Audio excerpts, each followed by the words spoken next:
Hello, everyone. Let's get to the games that for which Diego wasn't really around with us in the episodes. I think we should start with his home country, Brazil versus Norway. What did you think about the game, Diego?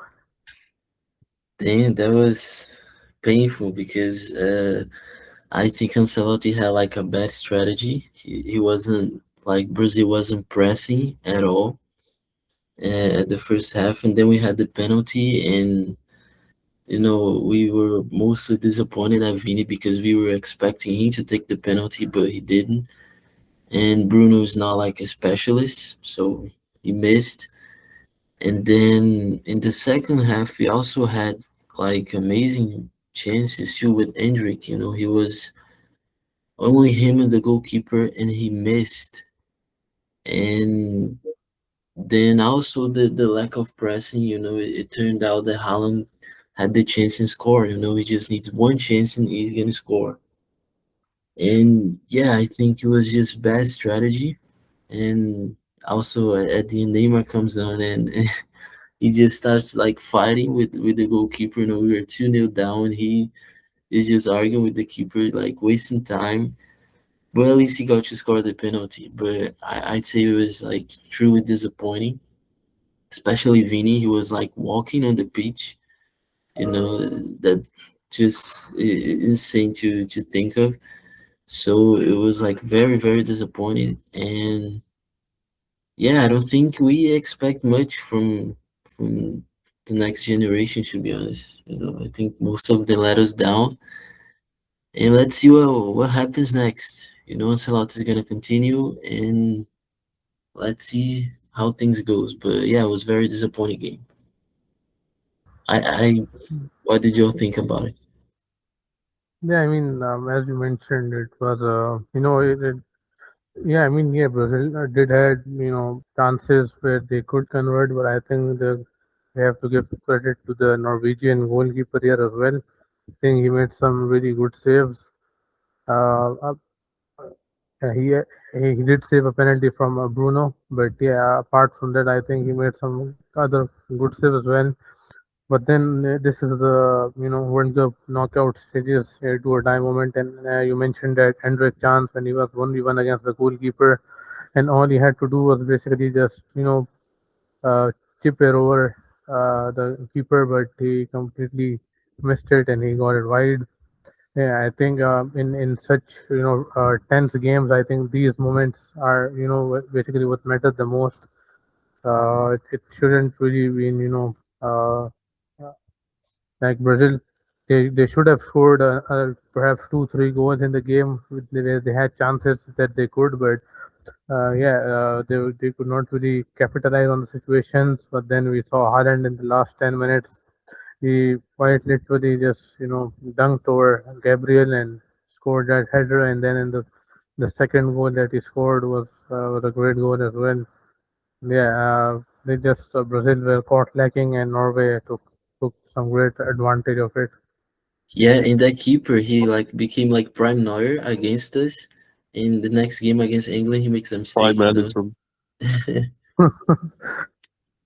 Yeah, Crazy. so apart from the Brazil game, what other game do you think that was, a really good I game, actually want perhaps? to ask Diego something. Yeah, yeah, sure. So, I mean, obviously, like we have already discussed about the game, I do think there were like still some positives. I do think throughout this tournament, I think Vinicius was probably the your best player. I feel like it's not surprising because it's Ancelotti, but at the same time, I feel like Vinicius for the before past has not been the best for Brazil. But I do feel like in this tournament that kind of changed. But yeah, I want to ask you like obviously there's has been a lot of negatives we've seen with the Brazil this tournament, but is there still something though, like something positive, like something good that made you shock from the tournament, like maybe like a player that performed really well in your opinion from the Brazil team? Yeah, I think Vini was great, but especially during the group stage, to be honest, I don't think he was that great in the knockout games. And overall, I think one player people don't talk about enough is like the left back Douglas Santos. He was pretty solid defensively, so he got lots of praise here from the Brazilian media. And yeah, I think the Alisson also, he wasn't criticized as much as he was in like the previous World Cups. No one blamed him for this loss this time. I think he played well. Bruno, apart from the penalty, he was good, and Matheus Cunha also played very well. But yeah, if we can talk about the terrible things, there are many. Casemiro, Danilo, many bad things. But yeah, I think these players can still continue in the next cycle. And like Vini, Bruno, Douglas Santos is 32, so I think he's not gonna be in the next World Cup. But yeah, I think we got a lot more to improve than to actually see like the positive sides. We got so much to improve for real. Yeah, I mean Danilo will be 38 by the next World Cup, so there still is a chance he'll play. So Nah, yeah, I'm please hoping no. to see him. And yeah, for the Douglas Santos, I think the other option would be Alexandro, right? So I mean, Nah, please anything was no. going to be better than Sandro. We really don't produce like good left and right backs and no midfielders anymore. I wish we had someone like Rodri, Pedri, some midfielder like that. We don't really produce these type of players anymore. Yeah, I've seen like some post on it. Like a lot of people say that maybe like the reason for the decline for Brazil is like them shifting more towards like producing for a European type of footballer. Do you agree with that? Yeah, I think here when a player's like young, they sometimes he plays in the midfield. They put him to play as a winger, so they can sell like faster to Europe. So here players are like 18 already going to Europe. Before they used to go to Europe at like 21, 22. Now they're going like too early. So I think that also influences like the passion. I don't think they feel as passionate to play for Brazil as Argentina, for example. I watch an Argentina game and the guy and the players are like, you feel like they would die on the pitch. They are like very, very passionate. So Yeah, I yeah, don't really, that must be nightmare, man, for you. yeah, I don't really feel that with Brazil. Yeah, yeah. So, Momi, you want to continue? yeah. Just before we continue, basically, I just want to ask that. I mean, yeah, Brazil, Argentina have beef between the people, but considering that Argentina is basically the last South American nation left in the World Cup, would you still not support Argentina in the in the final against a team from a different continent, or yeah, do you think the hate between both Brazil and Argentina is too strong for to be for any Brazilian to support Argentina? Nah, to be honest, I'm gonna be real. Last World Cup, I supported them against France because I wanted to see Messi win his World Cup. But I think one is enough. I think this one should be France. Should be the last one where I was supporting Argentina against France. This one should be Spain. I think if they win another World Cup, Argentina will have like four. Brazil has five. They like come close to us. Spain just has one. So I think it would be better Spain to win Yeah, that's understandable, perhaps. So it. yeah, apart from the Brazil unfortunate knockout from the tournament, is there any other knockout game that you like found really interesting and that you really uh, like to watch the game, to watch that specific game, and any of the other knockout games? Yeah, one thing that surprised me more than the Hendrick miss was like the Sorlot. I'm think you guys have talked about it for sure in some previous podcasts, but like the Sorlot chance, he had Haaland alone. No one Oh was like, yeah, and he didn't pass to him, bro. That was crazy. I was watching that. I couldn't believe it. I think that cost them like the win against England.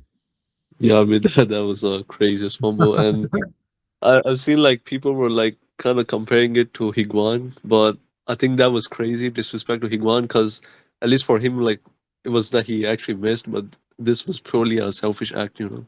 Yeah, for real. And something else was like the France versus Spain game. We expected a lot more from France and Spain. Like dominated.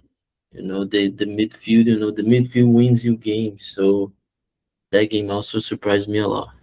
Udry, Kukureya, all these players, they've been really having great performances in this World Cup.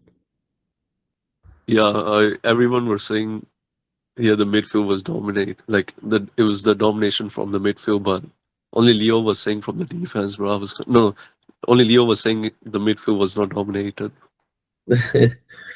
And what did you guys think about England versus Argentina? Because I think it was like a very losing tactic by losing mentality by Tuchel to choose to defend. It was like 30 minutes left to end the game. He chose to park the bus. And that costed England the win. To be honest, what did you guys think Yeah, about I it? mean, yeah, I mean, we said that like I don't think it was the worst decision to park the bus, but I just think he did that way too early. You know what I mean? Like they should have done it at the end, like by like the 80th minute or something from that onward. Because we've seen that like sure they did defend well at the start, but I mean against the best attack, I mean like one of the best attack, bro. Like I mean we've seen how Argentina attack is when they wake up, and so even when Pickford made some saves or like Spence did some like tackles, the goal was eventually going to come. So yeah, I think the problem was that he went to the parking the bus like way too early. Yes, I agree. What do you think, Yeah, Mommy? yeah, exactly. I think we all collectively agreed on the fact that England, they parked the bus way too early. I think they implemented this tactic against Mexico as well, which which in which they were successful. But I think they were successful in that tactic because they had scored two goals perhaps, and they had a bigger lead to defend. Firstly, in this game, England had only one goal, and secondly, they parked the bus in the 65, 70th minute. And in a World Cup semi-final against Argentina and against Messi, who's been having the tournament of his life in this World Cup so far. And I mean, if yeah, England did defend well. They brought on Dan Burn, Konsa, O'Reilly. Dan Burn, we know how good he is with headers, but where we saw how but uh, Argentina did not give up. They kept on whipping the crosses in, and Enzo Fernandez with that brilliant hit really turned the momentum towards Argentina. And then yeah, once again it was perhaps a mistake to park the bus from like 60, 70th minute. You still have like 30 minutes and then some, at least 7 minutes of extra added time because of the hydration break and stuff, etc., injuries and stuff like that. So why would you take the risk against one of the strongest attacks of the World Cup, like parking the bus like that? So yeah, I think that was a pretty crazy decision by Tuchel. But yeah, it costed them, and now they're out of the final, and now they will be facing France for a third place game. Yeah, I think that will be Yeah, a very fun game, to be honest. Yeah, yeah, it's probably what can I say, like a dream game for Ronaldo and Madrid fans, really, because on one side they have Mbappe and on the other side they have Bellingham. Yeah, they can share a bronze medal perhaps. But yeah, the final, of course, ultimately it's a great news for the Barca fans. I think there are like eight Barca players in the Spanish team, and of course, we know Messi is Barcelona, and so yeah, it's basically a dream matchup for any Barca fan out there. yeah, I definitely agree. a dream for Diego as well. And I was thinking like we already talked about this, but yes, sure, we have seen like how Argentina has been so great, at the final like 70, 80 minutes at turning games around, but we cannot deny like the first like the performances they produce at the first half or all the way up to like the 60, 70 minute. It is not that great. I mean, just it seems kind of rough, like they seems like they aren't really going there all out and stuff. And Diego, I want to ask, do you think that would be a problem that Spain can like kind of hold off Argentina with that? Yeah, I think before the England game, I think Argentina wasn't really impressive at all. You know, they were struggling against Egypt, Cabo Verde, and even Switzerland. You know, I wasn't really impressed by any of these performances, but I think Spain can dominate. You know, like the ball possession, the midfield, just like they did with France. But the Argentina has like heart. You know, they don't give up till like the end. I think that counts a lot as well. You know, they will fight as much as they can. You know, and not only like in football, but if they have like to really fight, they will too. You know, they don't really they really have that passion. So I think that can also influence the final. You know, but I think it will be a very competitive game for you.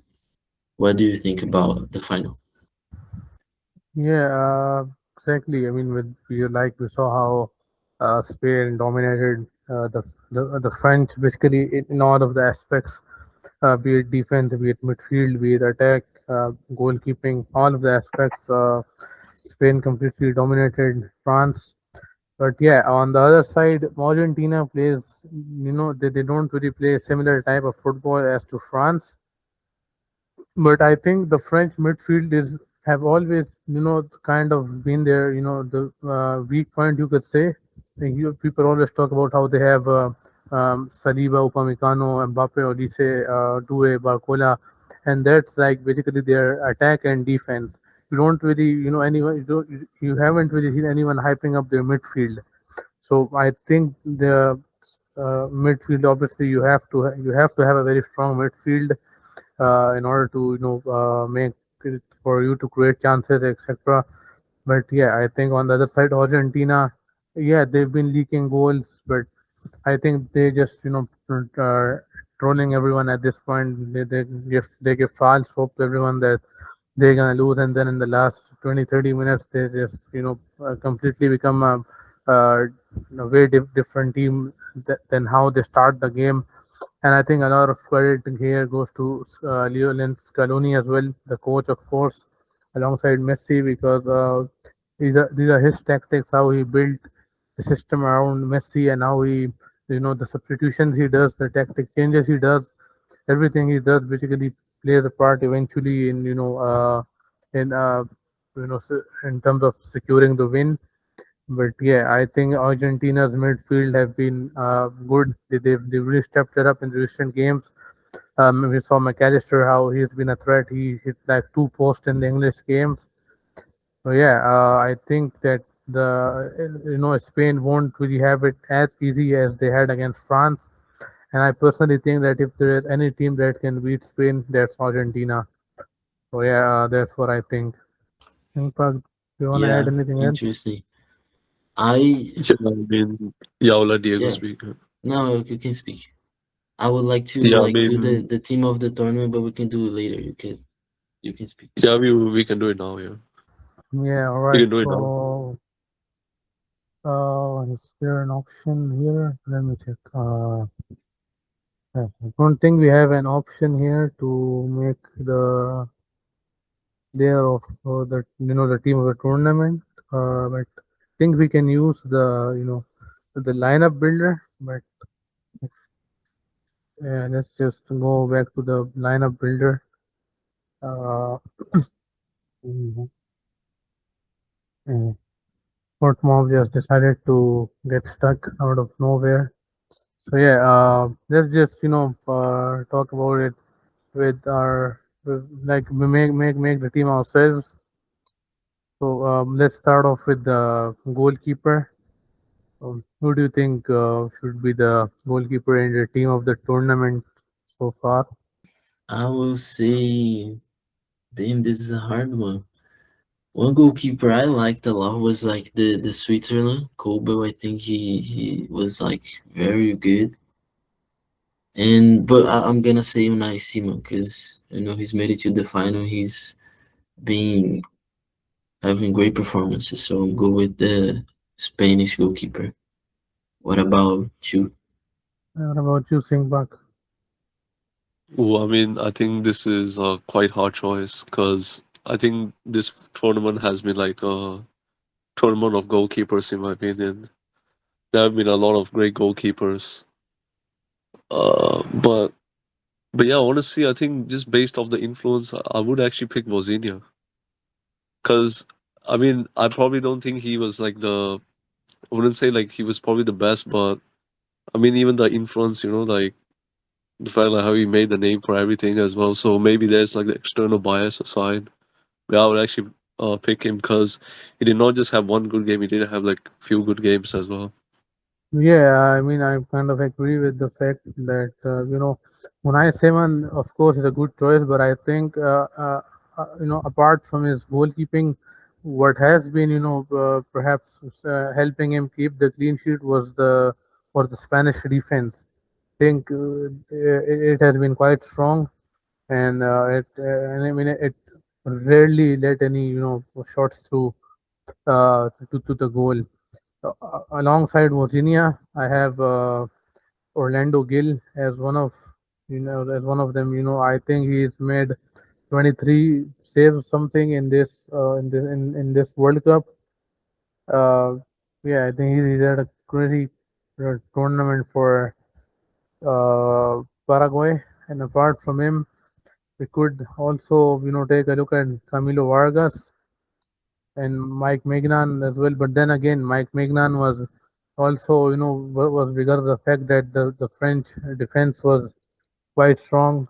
But as we saw in the semifinal against Spain, they lost Saliba, and then they were like vulnerable to the Spanish attacks.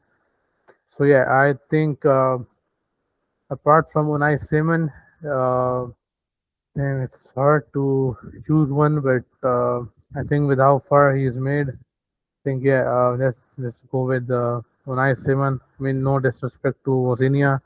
He's had a wonderful tournament, wonderful some saves, and uh, unforgettable performances, especially against against Spain. So yeah, this was it. So let's just move to the. At least no one is picking the USA goalkeeper. Yeah, I mean it wouldn't really make sense to pick him up. He considered three against Belgium, and it wasn't really the best. So yeah, Yeah, that was a thinker. yeah. So I think we should move to the defense now.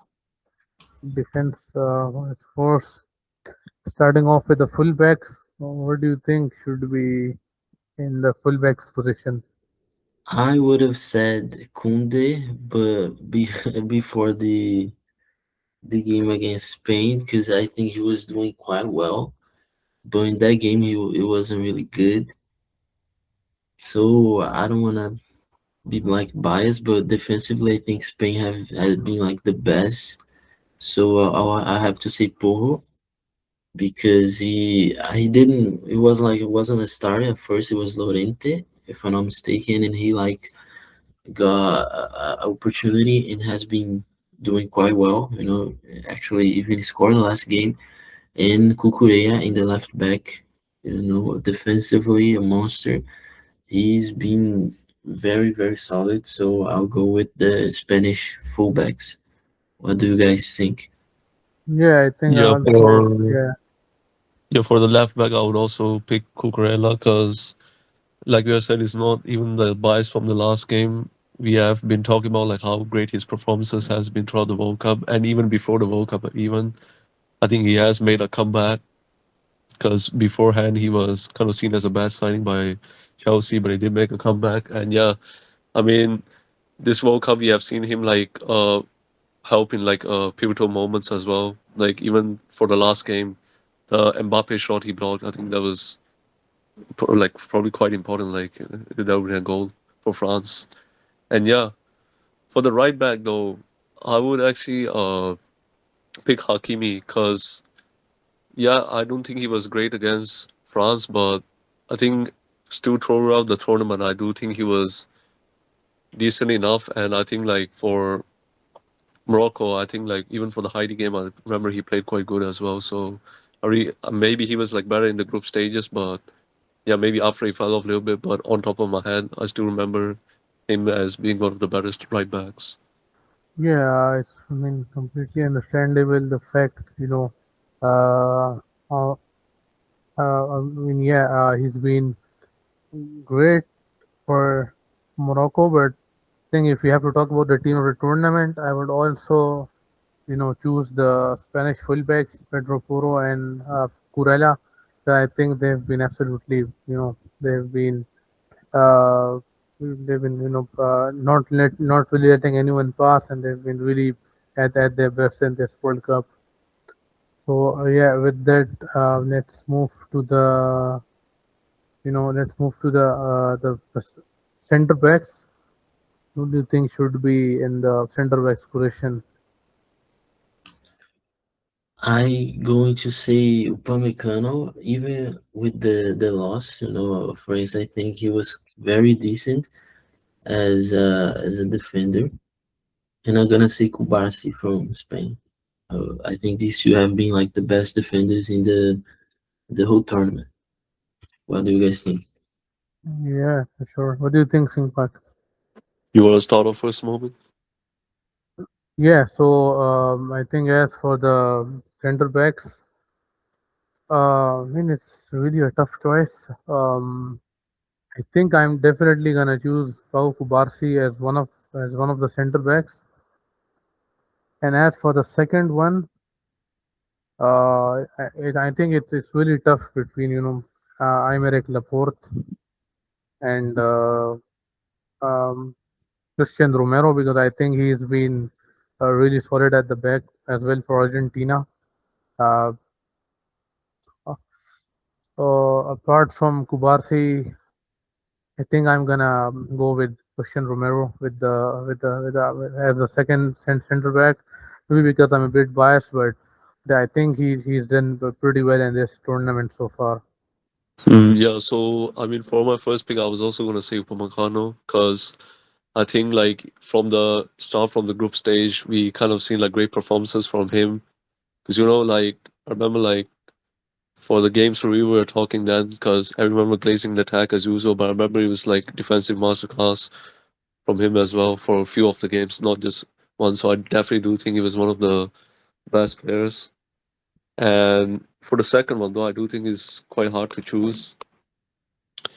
On top of my head, I I was really trying to pick an Argentina defender as well. So yeah, I mean Romero, I do think is a good pick as well. So yeah, I'll probably go with Romero as well. I think like he is, you know, he has been a good defender for years as well, and I think in this tournament he still kind of shows that. And finally, he's getting a move away from Spurs, so that's good news from him. Yeah, for sure. So let's move to the midfield part. Who do you think should be in the midfield? I'm gonna Yeah, say Rodri. I like CDM and damn it, there's been many good midfielders in this tournament, but I'm gonna say Bellingham should be in there. I think he's had some great performances, even though the last game wasn't so great. But I think he has been very, important for England, especially to win those like two first knockout games. So I'm gonna go with Rodri, Bellingham, and I'm gonna say Bruno Guimarães because he had like 4 assists. So I'm gonna say him. He also played well in this tournament. What do you think, Sinkpak? yeah. I mean, I think the DM position is probably the easiest to say. It has to be Rodri. I think in this tournament we are really reminded like why he's a Ballon d'Or winner. Like he doesn't need like goals or assists, but we really see like how he dictates games and how he changes everything up. And for the others, I do think, yeah, I do think we have to pick Bellingham because I mean the he was quite essential for England as well. I mean we seen like how important he was from the for them. He scored like many goals and stuff. And for the last one, I mean technically Olise played as a attacking mid, so can we count him as a mid or not? Yeah, I, Mm, I I would say so. Yeah. Yeah, I would pick Olise. I mean, for the number 10 position, I really think he was the. I still think he had a really great tournament. I know for the last game he had a disaster class, but I still don't think that takes away because, in my opinion, watching the France games, I really think he was like the heart of the attack, like his link up in Mbappe and everything. Yeah, I really think like he was crucial for them, and I think like one of the reasons why France were bad versus Spain was because the fact that he was having a bad game and he was getting marked by everyone. But yeah, what do you think, Moment? Yeah, so of course, I think it was a kind of, and perhaps an easy choice with the CDM. But I think one other player that has been, very underappreciated in this World Cup, I think, has been Paredes. I mean, we can't underlook his defensive contributions for Argentina. You see, he's the player that's mostly gone under the he's been thrown under the bus, really not given enough recognition. But I think this World Cup he's finally getting his flowers. Of how good of a CDM he is. But yeah, as for the team of tournament, I think Rodri has definitely been a very key factor for Spain. He's been dictating in the midfield. He's been helping in the defense. He has been helping creating chances as well. I think yeah, he's definitely he should be in the team of tournament. And Bellingham, yeah, perhaps the best player for England and all of the World Cup, and perhaps one of the best midfielders in the World Cup. Yeah, he also deserves to be on the list. And as for the third, as for the third one, and I don't know, it's the third one is really tough to choose because I think there are quite a few contenders. Like you know, as for the third one, don't know, but I think the most out of all, I think I would go for Danny Olmo. Yeah, he's been quite crucial for Spain as well in that midfield. He's been helping creating the chances, helping move the ball calmly and not really getting under pressure. So I think, yeah, the third midfield, I would definitely go for Danny Olmo. Now, I think all three of us have different, have chosen the third one different. So who do we, Actually, pick?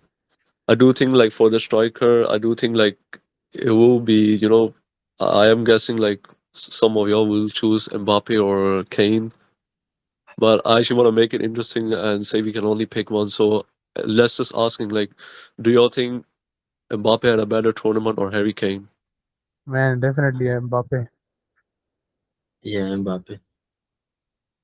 Yeah, I mean I hear that. But in the midfield, I think Olise is like a very good option. I think Pac mentioned. You know, Yeah, then we let's just could go with Olise. Yeah. add it. So yeah, now we have done the striker position, and now let's move to the left wing. Who do you think should be in the left for the team or tournament? I think we could put Mbappe to the, but he's playing a striker, right? We could put him to the left because there. I think Haaland has been amazing too as a striker, and I could even mention like Oyarzabal from Spain. He's also been very solid. You know, but like in the right wing, it's gonna be Messi.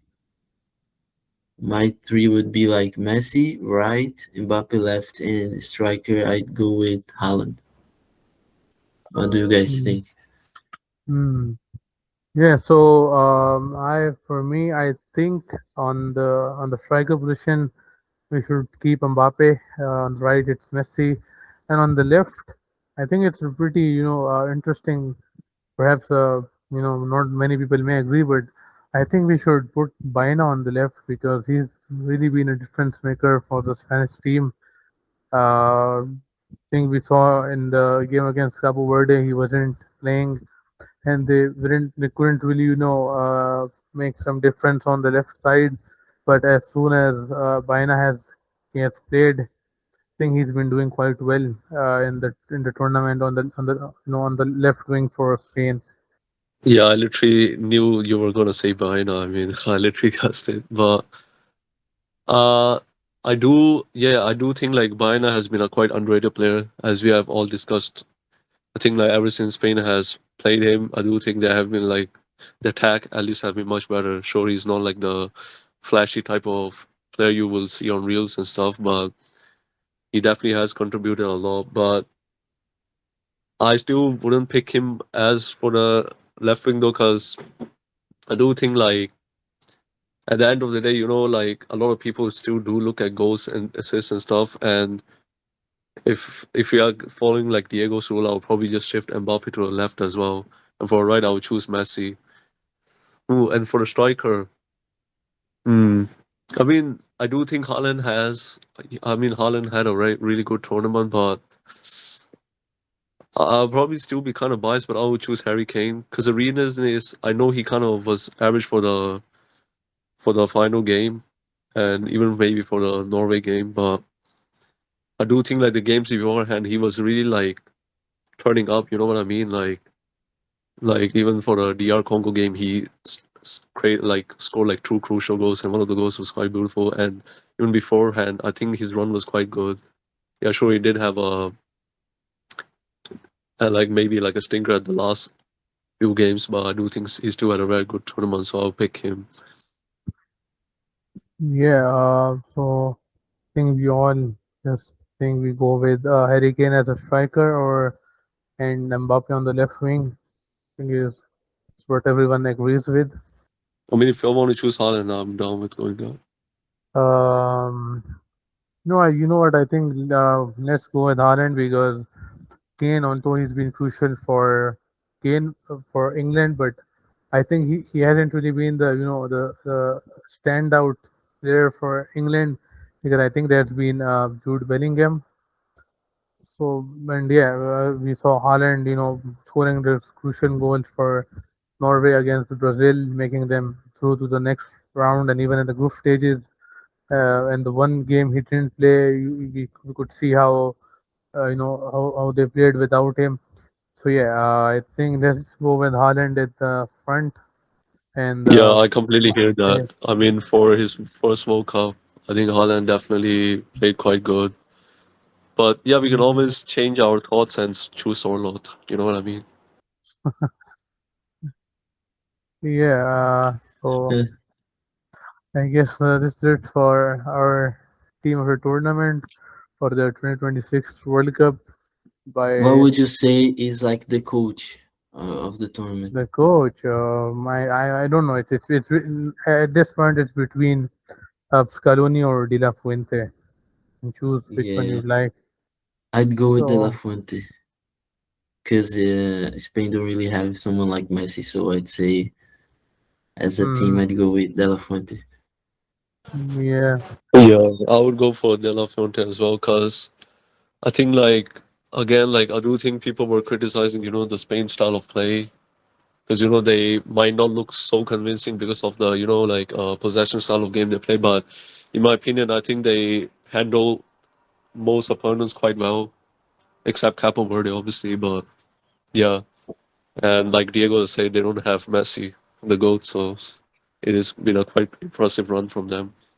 yeah. I mean, I would argue that they have Yamal, but yeah, I mean, he's not really fully developed in his skills, perhaps so far. Like he has created chances, but he hasn't really scored and stuff like that. I mean, So yeah, Jamal obviously, I don't think he has been bad, but I mean, I think he has been decent this World Cup, but I mean, I don't think it's comparable to Messi's performance, though. At yeah. I I think mean, Messi performed a it's lot better still. So not even close at the point. So yeah, I believe this is it for the 500 podcast theme of the tournament for the World Cup 2026. And yeah, I mean it shows the we have like one, two, three, four, like five players from the finalists here. Yeah, I think it's a pretty balanced lineup. Yeah, we have quality in every aspect. Yeah, it's definitely a great lineup for sure. Yeah, for sure. And any like player you all thought was the most disappointing this World Cup? Then Like disappointing players. I mean, yeah, yeah, Yeah, like yeah, the like player disappointed you most. yeah, I'd say the whole Portugal midfield was terrible. Yeah, we could probably choose the yeah, whole midfield to be honest. yeah. So like, do you all wanna make the worst 11 of the World Cup as well? Yeah, it could be. I mean, we have done the best 11, so now let's get to the worst 11 of the World Cup 2026.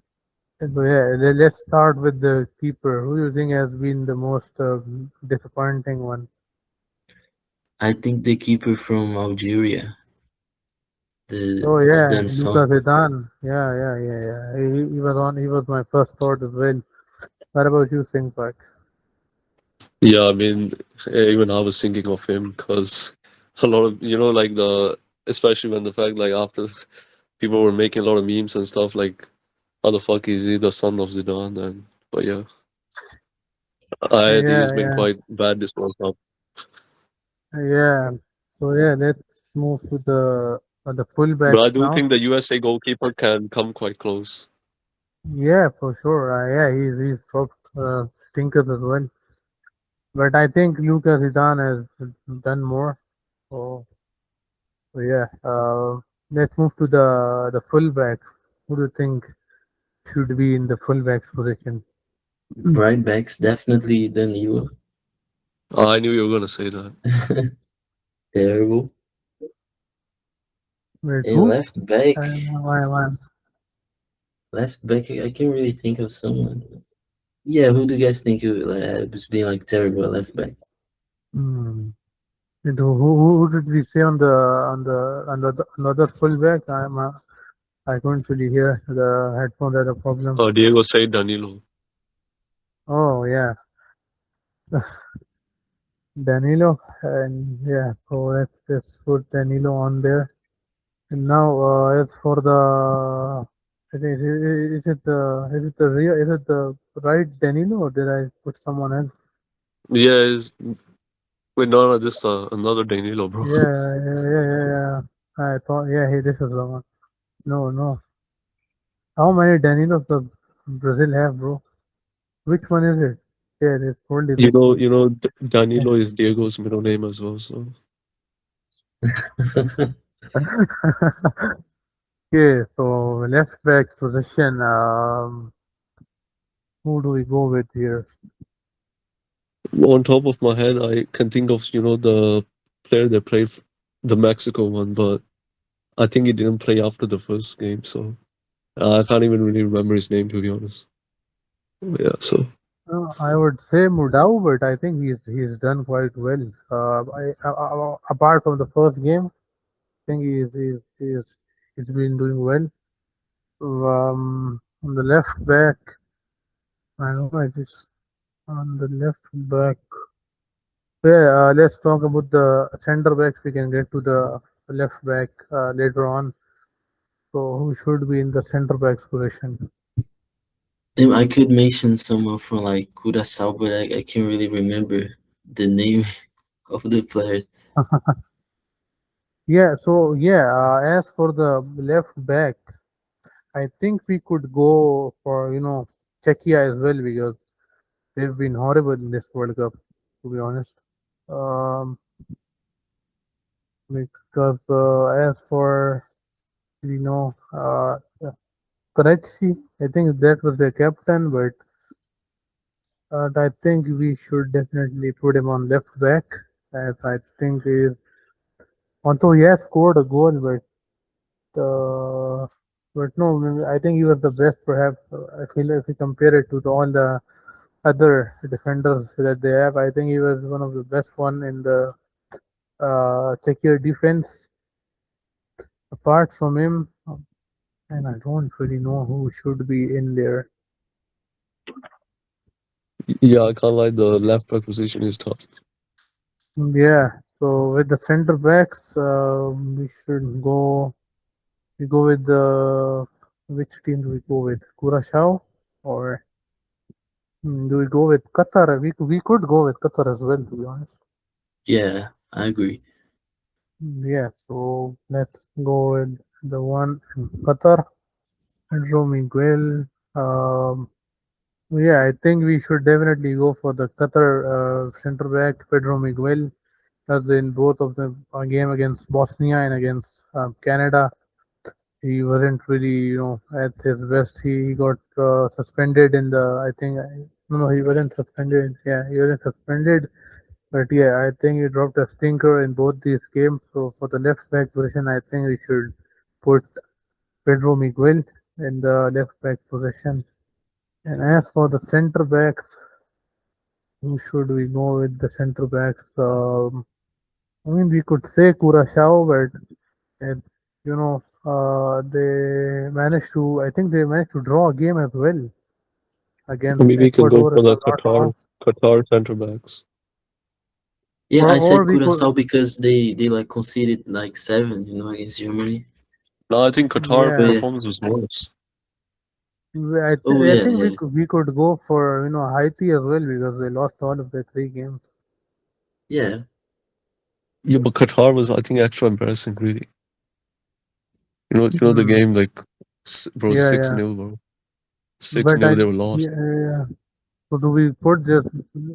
But I don't think it would be justice if we put both of the center backs of Qatar. I think we could put one, but I'm not sure. I think we can definitely find another worse midfielder who has played. We could go for Turkey as well.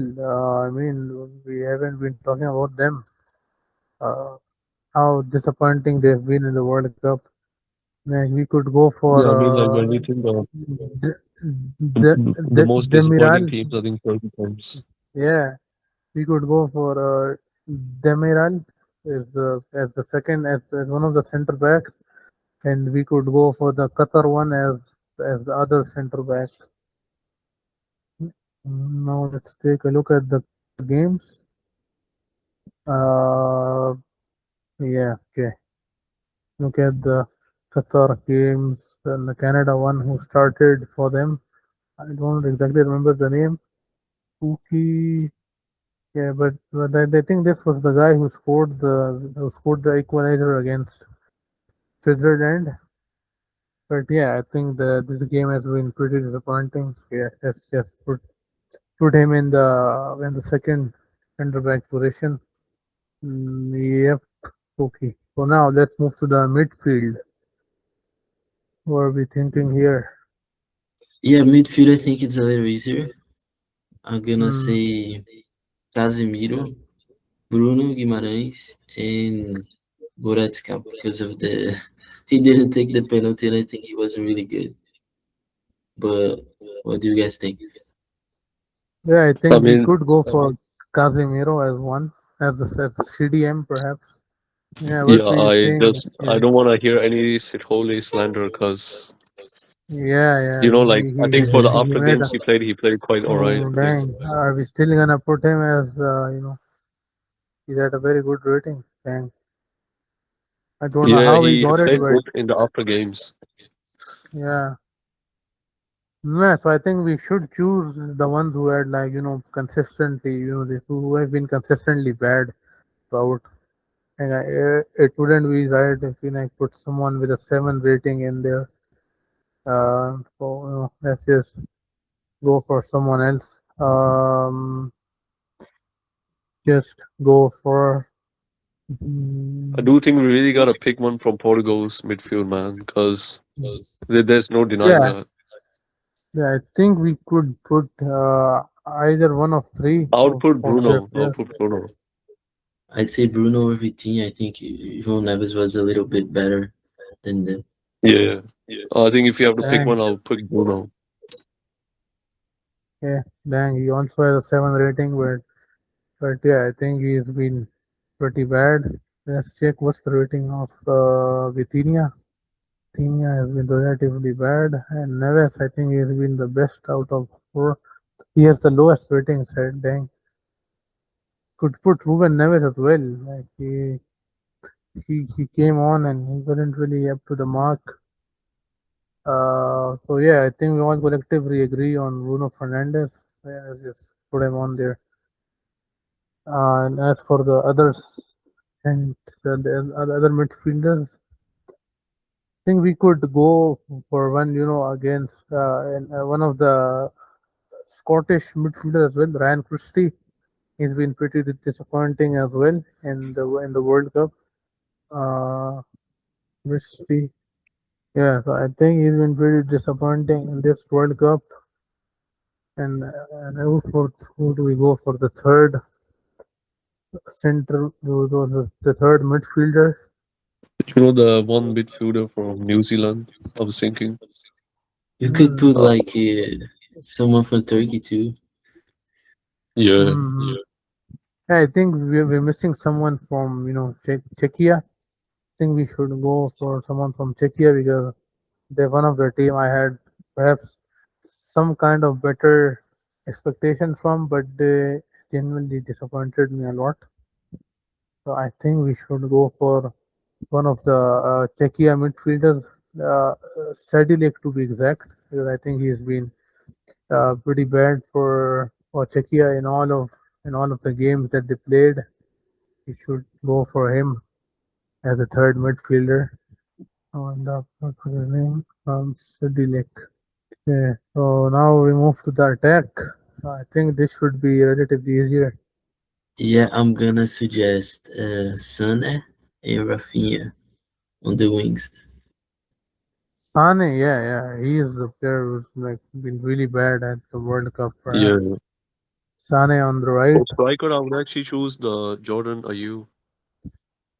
Ayu, yeah, he could, yeah, he hasn't But really he had a was great quite bad. tournament. He was quite bad the whole Yeah, tournament.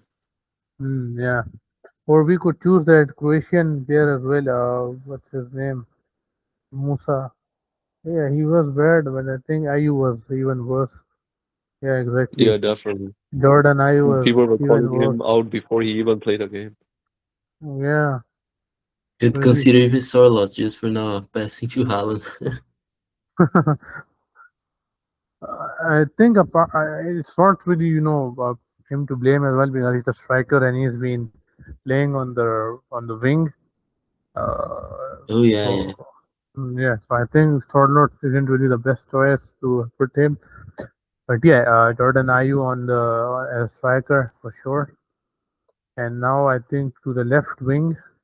Left wing. Who do we go for on the left wing? My suggestion would be Rafinha. I think he wasn't at his best, but again, he didn't really play much. He got injured, so it could be some other players too. Yeah, I mean, we almost forgot how we didn't, mention someone from Tunisia in this lineup because I think they've undoubtedly been the worst uh, team in the whole of the tournament for me at least. Yeah, their defense was definitely the. Yeah, we could have chosen one of them for the center backs. Yeah, I think we should actually go back and choose one as Yeah, I actually think we do. yeah. Let's go and choose one to see who wasn't really good. I think we should choose this Umar Rikek. Yeah, he's been horrendous actually. In place of who do we choose, Suki or Demiral? I think we replaced the Turkey one. Yeah, Umar. Yeah, this guy. He's been dropping absolute disaster classes throughout the tournament for Tunisia. And as for the left wing, hmm, the tough, tough one. So apart from Rafinha, uh, we could go for someone from Uruguay as well. Or like we could choose, Tim Payne from New Zealand as one of the fullbacks because he's been horrendous as well. If I recall, Araujo was left wing for Uruguay, right? But he was one of the best Yeah, players, I yeah, think. yeah. So not Uruguay. Hmm. Let's take a look here. Yeah, I wouldn't really choose any of the New Zealand wingers as well because on one wing they had Just and other had they had Singh. They one of their both of their good players for New Zealand in this World Cup, so I wouldn't really choose them either. Oh, and the quest for the left wing continues. Who should be put in that position? Could we choose from one of the Iraq side? Because like I think from attack, I Yeah, mean Ghana, yeah, maybe Ghana. yeah. I think it was Semenyo on the left, but I think he did Oh quite yeah, well. but true. Oh, it was, yeah, yeah. I mean Iraq, Mm. because I think like from attack side of view, they were really had like nothing going forward. At least that's what I felt. Yeah, yeah, I do think like yeah, for for some games sure. they did like hold out defensively. They weren't like completely bad from the attack side. I think, yeah. Mm. Yeah, so we could choose uh Baish. I think he's there in the left wing. Brahim Baish. I think yeah, he's been their captain, but yeah, captain dropping. Or we could like also choose one of the center backs from Iraq as well because their defense has been horrendous as well. Uh, Oh, yo, I was thinking, Al Dastari from Saudi Arabia. and yeah, yeah, I think he Because hosted as well. he was one of the star players before, and I think definitely he was kind of average this World Cup. Yeah, I mean everyone perhaps had really high expectations from him. He couldn't really perform as expected in this World Cup. And I think we can definitely find someone worse than Bruno Fernandes here as well. Uh, hmm, Place of Bruno Fernandes. Mm, we could put either one of Uzbekistan's midfielders or Jordan's midfielders because they weren't very impressive in any of the games. And then above there, we could choose this guy. I think he's been pretty perhaps all right for Jordan. Yeah, I think this is definitely the worst XI of the 2026 World Cup. Who should be the manager here? I mean, we could just choose another from Tunisia. I could Mm, even say Tushu. for the manager, mm, mm, I Oh, think I the no, I think I could mention the Uruguay manager. He Bielsa. Bielsa. Bielsa. Yeah, I think it's a good Mm, one. yeah, yeah. I mean, the tactics have been actually really disappointing. But at the same time, Yeah, he I was a wouldn't big name. really, yeah. But at the same time, I wouldn't really blame the tactics because Uruguay had many chances, but they could not really convert them. So yeah, but I think I mean, could we go Coleman? yeah, he could be a contender. His Because substitutions like have been, there were some games he almost sold out beforehand as well, like by going like full defensive mode and everything. mm, yeah, yeah.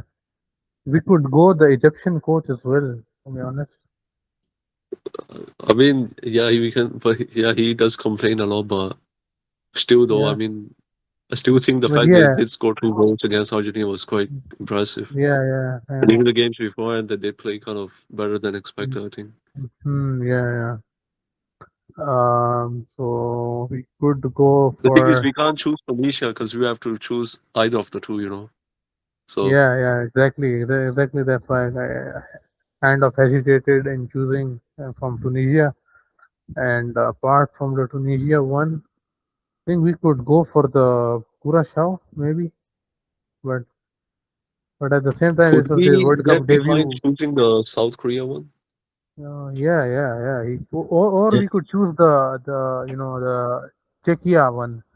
I think his tactics have been really bad as well. Let me check who was their coach.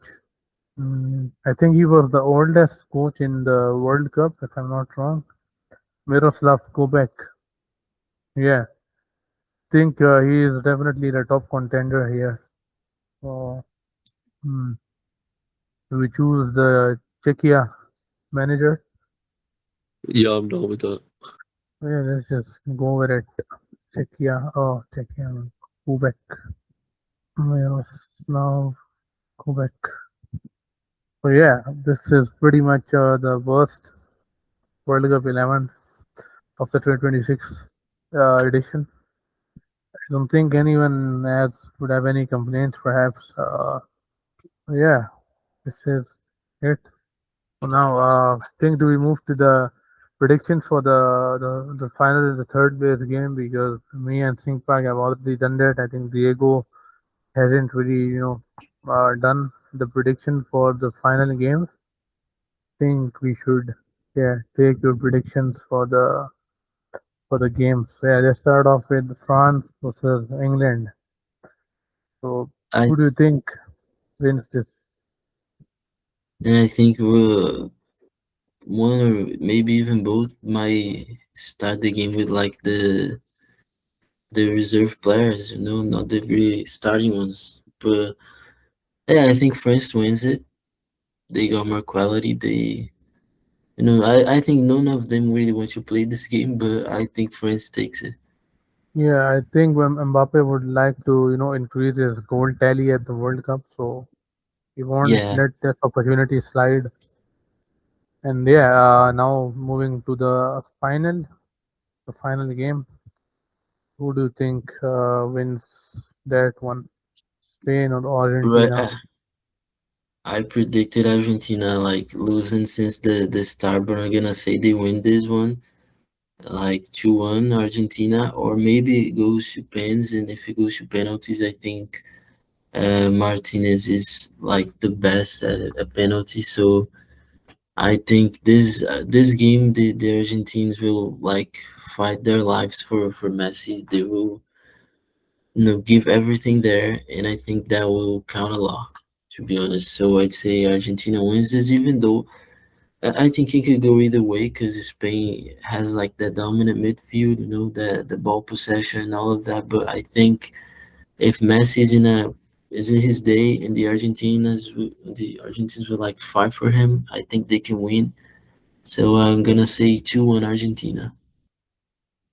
What Well, I about you? see Yeah, I what think. Diego is trying to do. Nah, I mean, I see what he's trying to do. I mean, back then he always like bet against Argentina. Now he's trying to jinx them by, let's see if the jinx works. Yeah, But I haven't yeah, really seen your predictions for this. What do you think? and yeah. I yeah. I mean, mean, I we think it will be quite close game.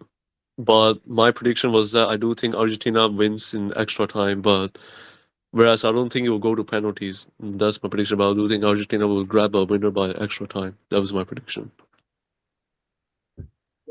Yeah, I think all of us predicted the same thing basically of how Argentina really, in the last 30, 20 minutes, they really, step things up. So I think, yeah, it's gonna be maybe 2-1 as well for Argentina, and they win it in either the added time of the 90 minutes or the extra time. But I don't think it goes to penalties either. Yeah, and if Argentina wins, we would probably be something like Spain scores first, and then they come with a comeback. It's been Yeah, like yeah, that exactly. all of the World Cup. Yeah, for sure. It's been like that since the start of the knockout rounds, and yeah. But yeah, speaking, although I'm not a Barca fan, I'm a Liverpool fan, but I won't really mind any of the team winnings. But since I prefer Messi, I've been his fan since like 20 2012, 2013, etc. So yeah, I won't really mind him if he wins the second one, but this is the game that I really appreciate Spain as a team as well. I wouldn't really mind them winning it, but I think I the kind of bias that comes in. I think I'm gonna be I'm personally gonna be praying that Argentina takes it back to back.